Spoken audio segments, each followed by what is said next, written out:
একটা হটলাইন চালু করা হবে, যে দেশে এসে যাদের ভিসা ক্যান্সেল হয়েছে বা যারা এই ধরনের ভুক্তভোগী তাদেরকে সাপোর্ট করার জন্য। আপনারা লক্ষ্য করছেন যে গত কয়েকদিন ধরে সোশ্যাল মিডিয়া সহ আমাদের মন্ত্রণালয়েও অনেকে ফিজিক্যালি এসেছেন যে সংযুক্ত আরব আমিরাতে এবং আরব আমিরাত থেকে দেশের ছুটিতে এসে অনেকের ভিসা অটো ক্যান্সেল হয়ে গেছে, এরকম একটি সমস্যা আমাদের দৃষ্টিগোচর হয়েছে এবং আমাদের বিভিন্ন এলাকার মাননীয় সংসদ সদস্যরা এই বিষয়ে আমাদেরকে জানিয়েছে। শুরু থেকেই বিষয়টি আসলে আমরা অবগত এবং সেই অনুযায়ী কাজ হচ্ছিল। গত বৃহস্পতিবার মাননীয় প্রধানমন্ত্রীর সাথে এই বিষয়ে আমার আলোচনা হয়েছিল। তারই ফলো আপ হিসেবে আজকে আমরা পররাষ্ট্র মন্ত্রণালয়ের সাথে আমাদের একটা আন্তঃমন্ত্রণালয় বৈঠক হয়েছে, যেখানে পররাষ্ট্র মন্ত্রণালয় যেহেতু এই মিশনগুলোর নেতৃত্ব দিচ্ছে, তারা ইতিমধ্যেই এমবেসিকে ইনস্ট্রাকশন দিয়েছে এই সমস্যা নিয়ে বিশেষ করে ভুক্তভোগী প্রবাসীদের সাপোর্ট করার জন্য। আমরা আজকের মিটিংয়ে আমাদের মন্ত্রণালয় থেকে প্রবাসী কল্যাণ ও বৈদেশিক কর্মসংস্থান মন্ত্রণালয়ে একটা হটলাইন চালু করা হবে, যে দেশে এসে যাদের ভিসা ক্যান্সেল হয়েছে বা যারা এই ধরনের ভুক্তভোগী তাদেরকে সাপোর্ট করার জন্য, এবং আরব আমিরাতেও সেখানে একটা হটলাইন বা জরুরি সেবার একটা লাইন ওপেন করা হবে, যে ওখানে যারা সমস্যা আছে তাদের তালিকা প্রস্তুত করে কে কি ধরনের সমস্যায় পড়েছে সেটাকে সাপোর্ট করা যায়।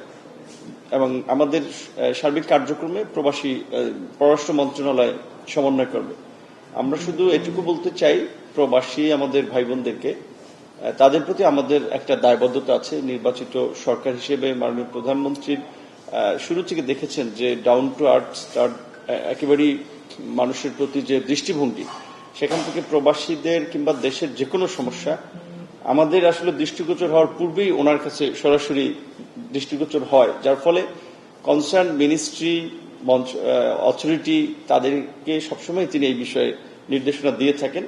আশা করি আজকে আমরা দুই মন্ত্রণালয়ে যৌথভাবে আলাপ আলোচনার ফলে যে কিছু সিদ্ধান্ত এবং পদক্ষেপ আমরা নিচ্ছি, তার ফলে এই সমস্যা আমরা অনেকখানি কাটিয়ে উঠতে পারবো। দুটো বিষয় আমরা একটু আপনাদের মাধ্যমে একটু প্রচারণা যেন হয়, যার ফলে আমাদের দেশের যারা আছে নাগরিক বিভিন্ন দেশে তাদের একটু দায়িত্ব রয়েছে যে আমাদের এই সম্মান অবস্থান এবং শ্রম বাজারটা এটা যেন অক্ষুণ্ণ থাকে, অটুট থাকে, সেজন্য কিছু কাজ করার।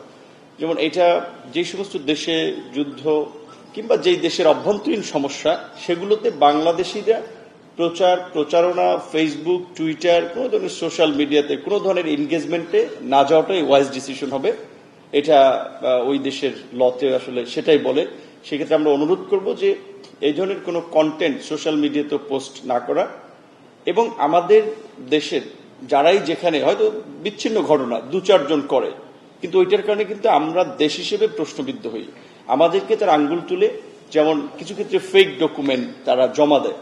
সো আমরা আজকে মন্ত্রণালয়ে আলোচনা করেছি যে ফেক ডকুমেন্টে বাংলাদেশের বিদ্যমান আইনে 7 বছর পর্যন্ত শাস্তির বিধান আছে, এবং এই ডকুমেন্টটা যেই টেবিলে ধরা পড়বে সেখানেই এই ডকুমেন্ট জব্দ করা হবে, এবং এই ফেক ডকুমেন্ট যারা সাবমিট করবে বা এর সাথে যারা জড়িত তাদেরকে আইনের আওতায় আনা হবে, এবং এই আইনটি সংশোধন করে শাস্তি নিশ্চিত করা হবে, যেন বিদেশিদের কাছে আমরাও বলতে পারি যে এই ধরনের কাজের ক্ষেত্রে আমরা আইনগত পদক্ষেপ নিয়ে থাকি। এখানে আমরা বৃহত্তর জনগোষ্ঠীর সুবিধার জন্য কিন্তু আইন করা হয়, সেজন্য আমরা বলছি যে এই আইনটি সংশোধন করা হবে, এবং আমাদের পার্টনার কান্ট্রিগুলোর কাছেও আমাদের একটা ক্লিয়ার ভিউ থাকা যে এই ক্ষেত্রে আমরা এই পদক্ষেপগুলো নিচ্ছি।